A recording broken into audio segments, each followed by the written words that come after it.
Oke, Assalamualaikum warahmatullahi wabarakatuh. Bismillahirrahmanirrahim.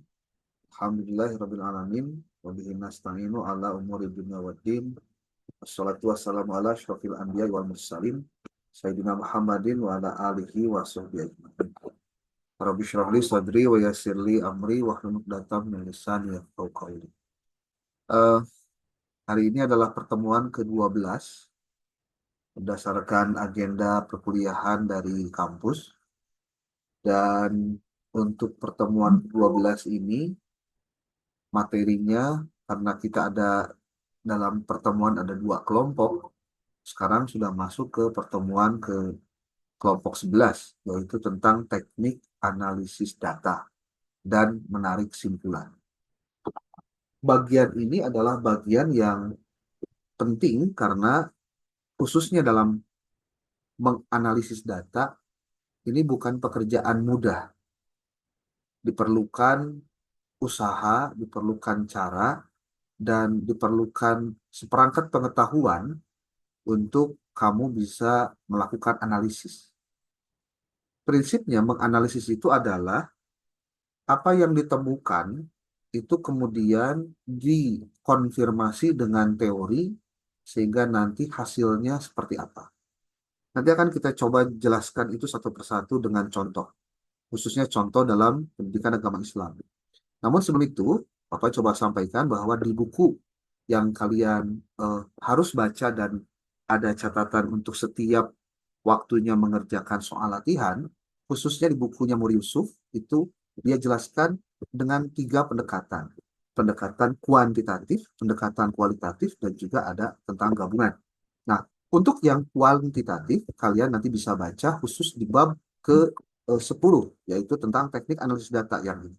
Ini untuk teknik analisis data di kuantitatif. Sementara untuk yang metode penelitian kualitatif itu dibahas di bab ke-16 sini. Nah, khusus terkait dengan kuantitatif dan kualitatif atau mixed method, metode gabungan, di sini memang tidak dijelaskan secara langsung ya. Tetapi di dalam penjelasan buku ini ada beberapa tahapan yang harus dilakukan dalam penelitian mixed method dalam rangka teknik analisis data ini.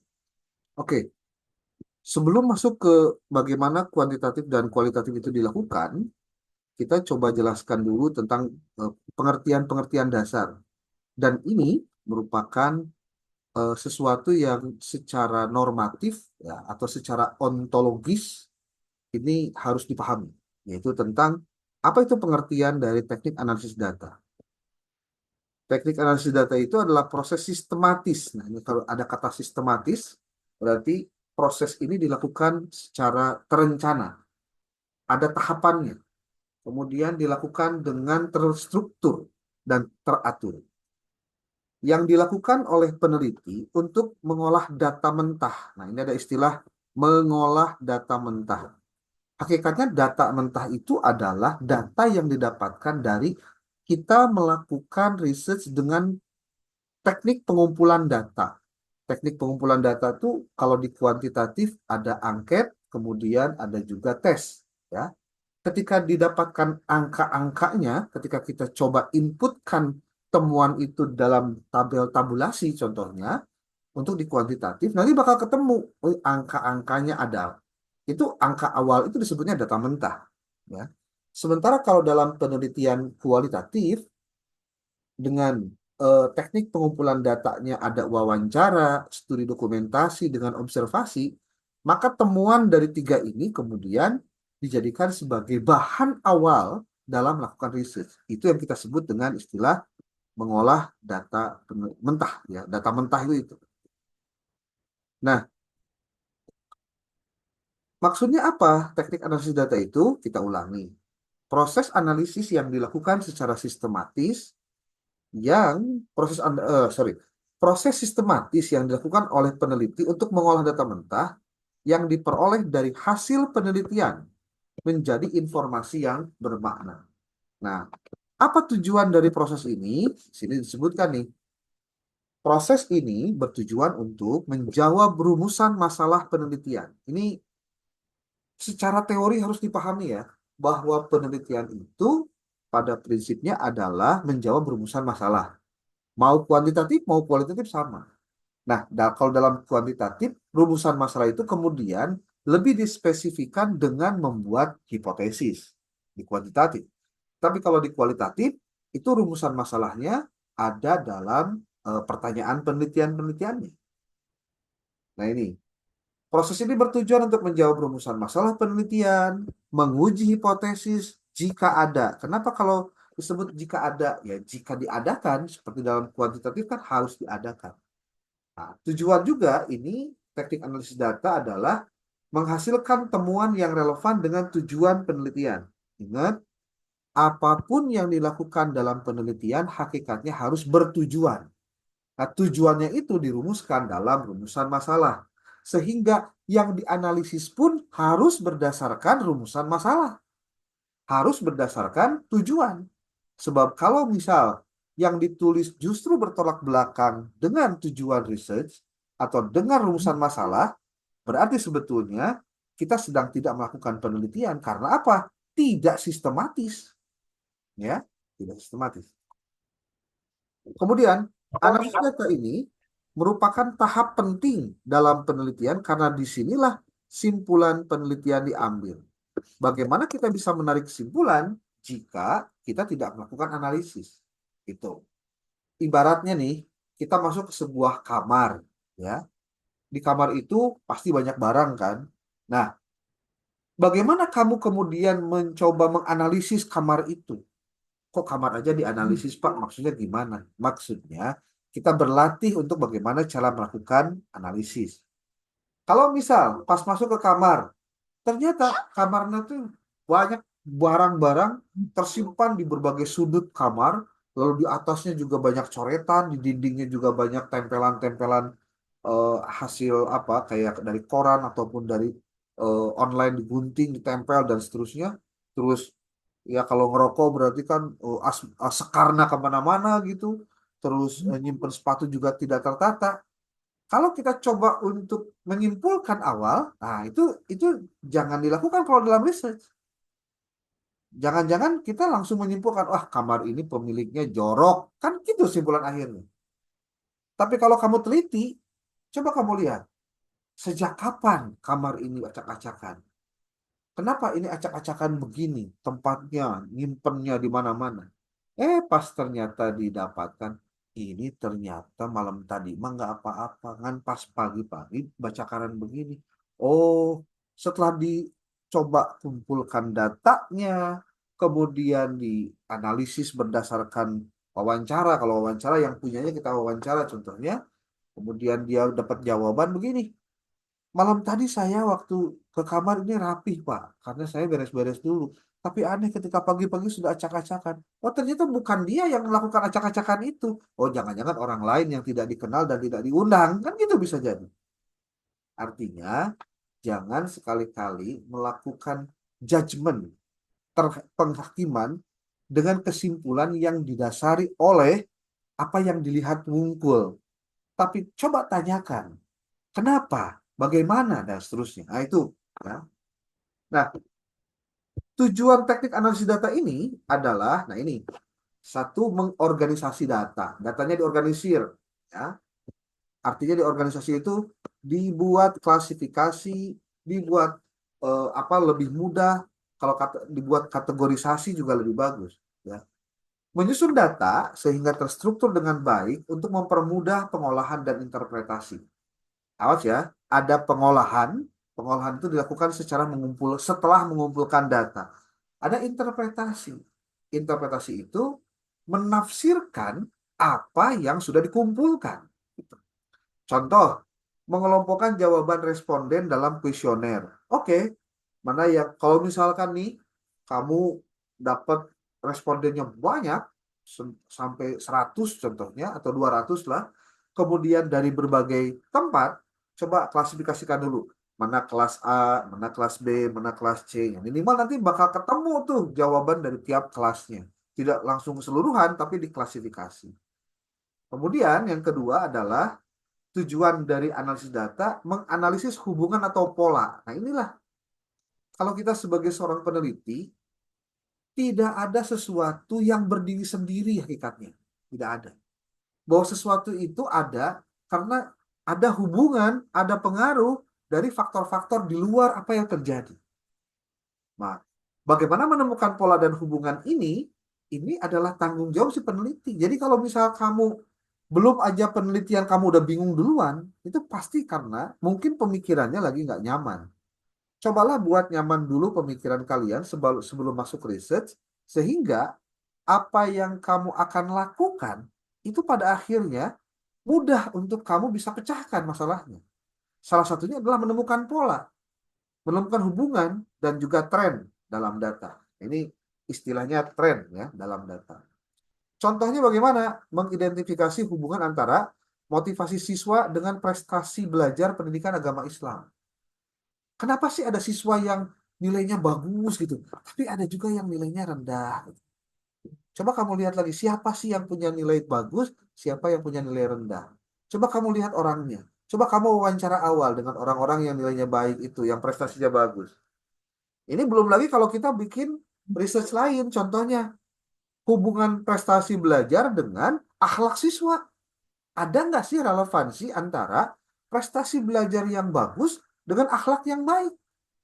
Kan kuduna memerenan. Dia akan memiliki akhlak yang baik karena punya prestasi belajar pendidikan agama Islam yang bagus. Tapi apakah itu bisa terbukti? Itu nggak bakalan bisa kita lakukan kalau tidak dilakukan analisis terhadap hubungan dari apa yang kita dapatkan itu. Dan selanjutnya, bahwa teknik analisis data ini tujuannya adalah untuk menginterpretasi data. Apa interpretasi itu maksudnya? Menjelaskan makna data untuk menjawab pertanyaan penelitian.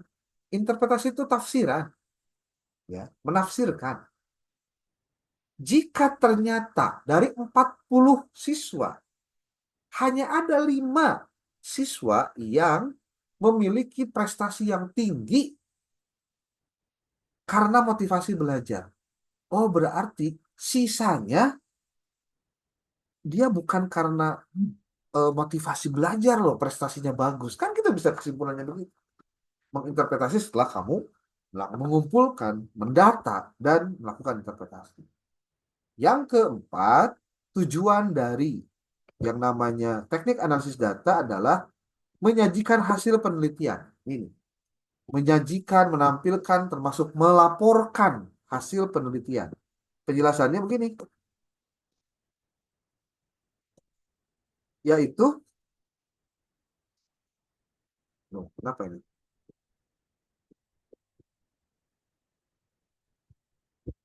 Wah, nge-lag nih laptop apa nih. Kalau sampai nanti blue screen, karena otomatis nanti bakal keluar dari Zoom itu ya. Kayaknya terlalu diporsir ya. Jadi rada tertekan gitu ya. Bentar.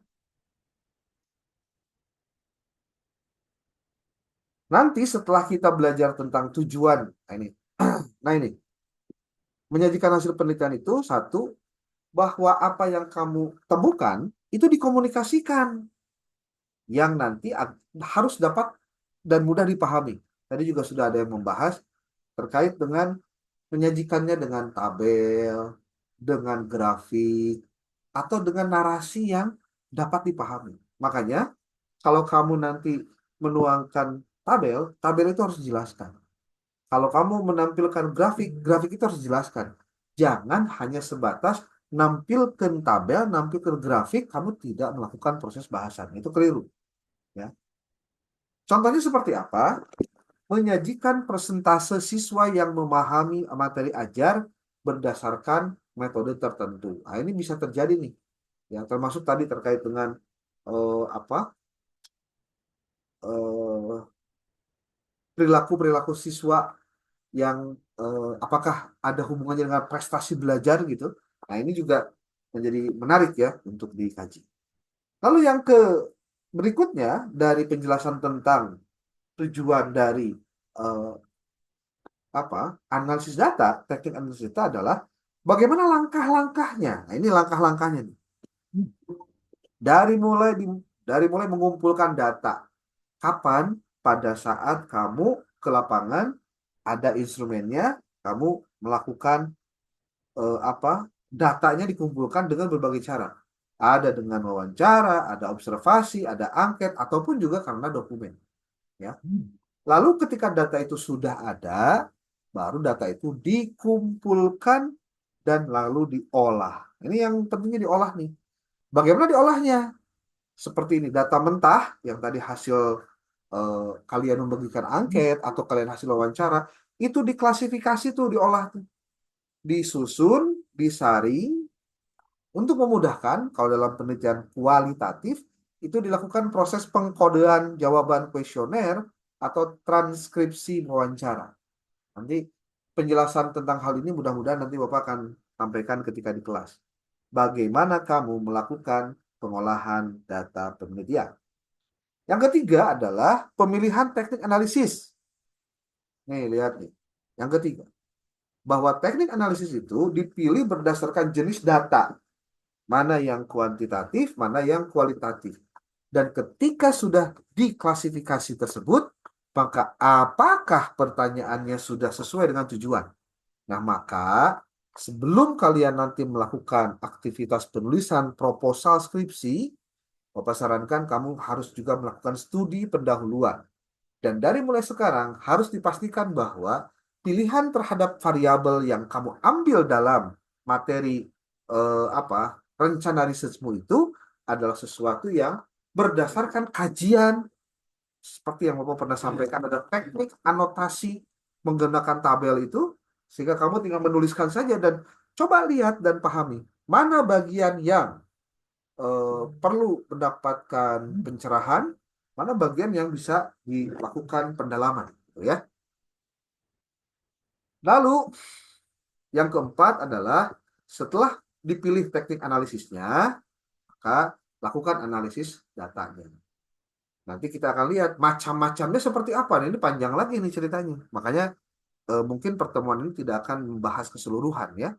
Makanya materi minggu depan ketika Bapak di kelas, karena materi kelompok sudah habis, maka itu dari mulai pertemuan ke-12 sampai dengan terakhir, itu akan diisi dengan paparan dosen. Ya, dengan paparan dosen. Termasuk kalau jika ada di antara kalian ada yang mau bertanya, dipersilahkan. Ya. Oke, yang terakhir, yang kelima adalah interpretasi dan penyimpulan. Di sini hasilnya dianalisis, diinterpretasikan untuk menjawab rumusan masalah atau menghasilkan temuan baru. Sebetulnya lebih enak kalau kamu sambil membaca dan melihat skripsi-skripsi yang ada untuk memastikan bahwa skripsi yang kamu ambil itu adalah skripsi yang ada komponen-komponen dari teknik analisis data ini. Ya. Mungkin nanti Bapak minta bantuan ke PJ untuk mengumpulkan tugas dari kawan-kawan terkait dengan analisis skripsinya. Jadi seluruh skripsinya dikumpulkan tuh, skripsi yang dibaca oleh dia. Kemudian artikel-artikel jurnalnya juga dikumpulkan.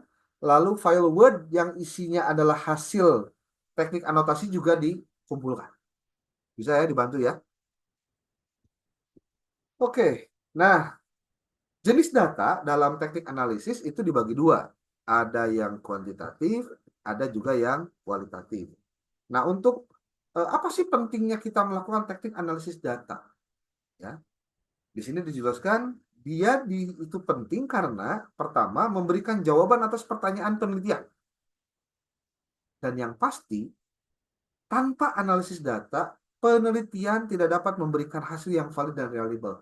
Hanya selesai pada pengumpulan data. Bayangkan tidak ada analisis, ngapain? Ya.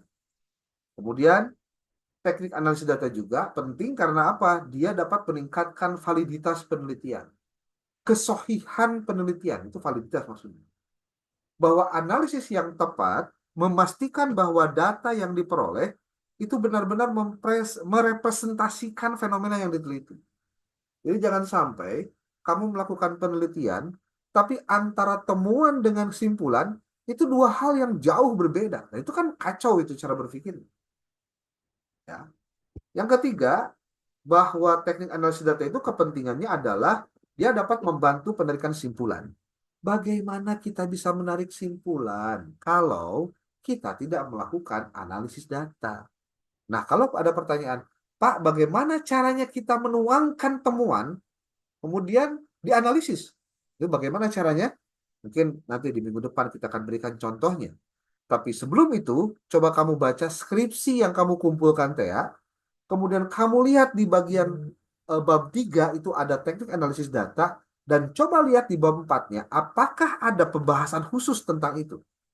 Jadi ketika ada di bab 4 itu ada temuan hasil penelitian, B-nya adalah pembahasan hasil penelitian. Nah, pembahasan itu hakikatnya adalah menganalisis data. Ya. Ini contoh dalam konteks pendidikan agama Islam, dalam penelitian yang bertujuan untuk mengevaluasi efektivitas metode ceramah dalam pembelajaran PAI contohnya. Kalau judulnya ini adalah atau kalau tujuannya adalah mengevaluasi efektivitas metode ceramah dalam pembelajaran PAI, maka di sini disebutkan ada dua contohnya. Kalau data kuantitatif, berarti nilai siswa yang dikumpulkan, itu dianalisis menggunakan teknik statistik deskriptif untuk melihat rata-rata nilai siswa sebelum dan sesudah metode diterapkan. Tapi kalau di kualitatif, dengan wawancara dengan siswa contohnya, maka dianalisislah hasil wawancara tersebut dengan menggunakan analisis tematik. Pasti nanti harus ada pengkodean, coding disebutnya, untuk mengetahui pendapat mereka tentang metode ceramah. Nah, ini yang kemudian coba diterapkan dalam penelitian yang kamu lakukan untuk kamu bisa jadikan sebagai sarana penyusunan proposal skripsi kamu kelak. Jadi Bapak berharap kamu nanti pada saat menyusun proposal skripsi itu berdasarkan pada apa yang kamu lakukan dalam studi pendahuluan. Studi pendahuluan yang kamu lakukan itu karena kamu menganalisis berdasarkan force viewer dan ketahuan mana yang oh ya jangan lupa juga nih buat PJ tolong kumpulkan juga tugas dengan tentang force viewer dan Bapak minta untuk minggu depan nih kelas 5E dan 5F tolong tiap kelompok nanti memperlihatkan hasil masing-masing orangnya. Dan itu tolong Bapak minta ada satu laptop yang nanti berisi semua tugas itu ada dalam satu laptop sehingga nanti tidak cabut-cabut laptopnya gitu. Ya. Kalau bisa di PJ lah. Jadi maksudnya gini, contoh kelompok satu, mana hasil dari pertama analisis terhadap skripsi yang kemarin disampaikan, yang kemudian ada teknik anotasinya, ada tabel Natea. Itu yang pertama. Yang kedua adalah bagaimana kamu melakukan penjelajahan terhadap software Force Viewer untuk menentukan apakah penelitian kamu itu hanya menduplikasi, mereplikasi atau bahkan plagiasi. Nah, ini juga perlu ditekankan ya. Ditekankan. Oke, sampai di sini mungkin ada yang mau disampaikan terlebih dahulu. Baru satu nih sesi ini.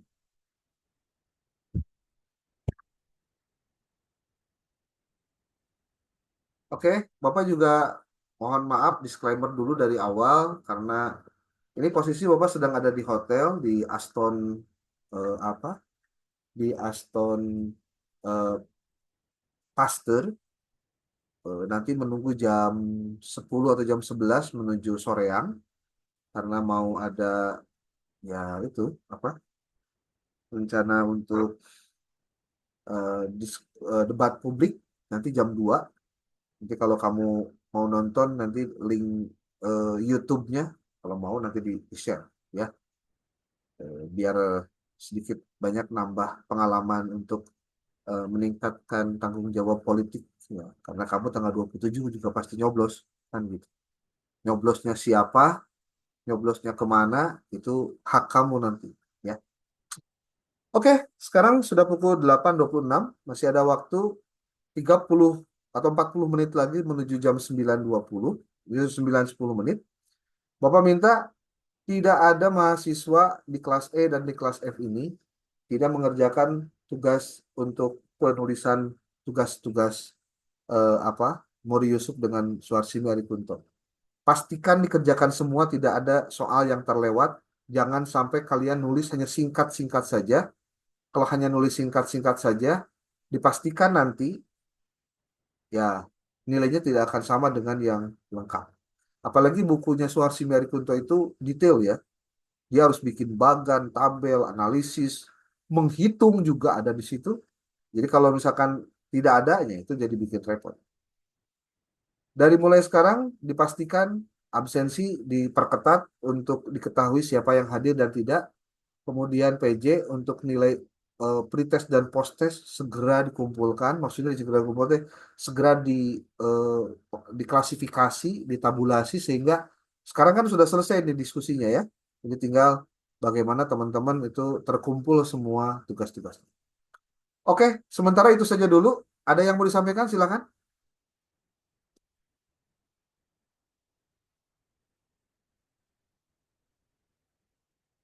Bapak mohon dengan sangat ya untuk kelas ini untuk tidak ya artinya kita eh, kerjasama ataupun juga partisipasi baik semua pihak ya dalam rangka kuliah ini tidak menjadi sesuatu yang harus jadi ramai lah di luar sana ya. Bapak harap kalian juga bisa memahami ini dan kita harapkan hasil dari pertemuan kita dalam perkuliahan baik online ataupun offline itu bisa berdampak baik untuk kalian sendiri di masa yang akan datang pada saat menyusun proposal skripsi dan juga menyusun skripsi. Bapak pernah bilang di kelas gitu, mungkin kamu tidak akan melihat kelas lain dengan dosen yang lain di mata kuliah ini akan sebanyak tugas yang diberikan ke Bapak kepada kalian. Tapi yakinlah bahwa apa yang kamu akan lakukan dari apa yang Bapak sampaikan, itu adalah prinsipnya sebagai bagian dari cara dosen untuk bagaimana mahasiswa bisa di mata kuliah ini. Walaupun hanya harus dengan cara seperti itu. Prinsipnya berhusnudonlah karena semua yang dilakukan pada prinsipnya untuk kepentingan mahasiswa. Oke, terima kasih. Demikian PJ ya, PJ kelas E dan kelas F. Terima kasih. Bila taufik walhidayah. Wallahul muwaffiq ila aqwamit thoriq. Assalamualaikum warahmatullahi wabarakatuh. Waalaikumsalam warahmatullahi Waalaikumsalam wabarakatuh. warahmatullahi Waalaikumsalam wabarakatuh. warahmatullahi wabarakatuh.